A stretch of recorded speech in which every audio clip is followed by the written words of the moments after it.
आणि यानंतर पुढची बातमी पाहूया। सांगलीच्या जागेसंदर्भात नाना पटोलेंनी पवारांच्या वक्तव्याला दुजोरा दिलाय।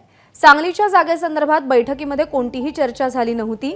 त्या जागेचा वाद होता। जागा त्यांना सुटलेली नसताना ठाकरे गटाने परस्पर जाहीर केली। त्यामुळे शरद पवार म्हणाले ते बरोबर आहे असं नाना पटोले यांनी म्हटलंय। शरदचंद्र पवार आणि काँग्रेसच्या नेत्यांच्या या वक्तव्यानंतर आता उद्धव ठाकरे सांगलीच्या वादावरून महाविकास आघाडीमध्ये एकाकी पडल्याचं दिसतंय।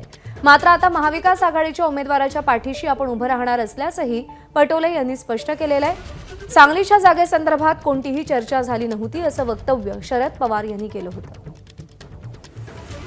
पवार साहेबांची आज पत्रकार परिषद झाली। सांगलीच्या जागेसंदर्भात बोलताना पवार साहेब असं म्हणाले की जी उमेदवारी जाहीर झाली महाविकास आघाडीची ती आम्हाला सांगितलीच गेली नव्हती। आम्ही टीव्हीवरतीच उमेदवार पाहिला तो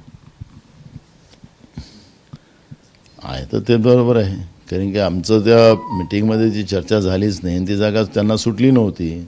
ती जागा डिस्प्यूटमध्ये होती। ती जागा सुटली नसल्यामुळे आणि त्यांनी डायरेक्ट बाहेरूनच घोषणा केल्यामुळे पवार साहेबांनी जी भूमिका मांडली ती बरोबर आहे। पण आत्ता आम्ही त्या ठिकाणी जाऊन काँग्रेस पक्षाने आम्ही जाहीर केलं की महाविकास आघाडीच्या उमेदवाराच्या पाठीशी आम्ही उभे राहू।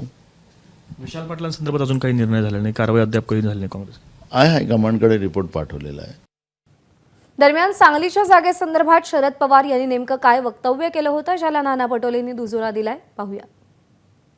सांगली भागात सांगली एकच उदाहरण असं आहे की जिथं आमच्या चर्चा न होता निर्णय चर्चा झाली।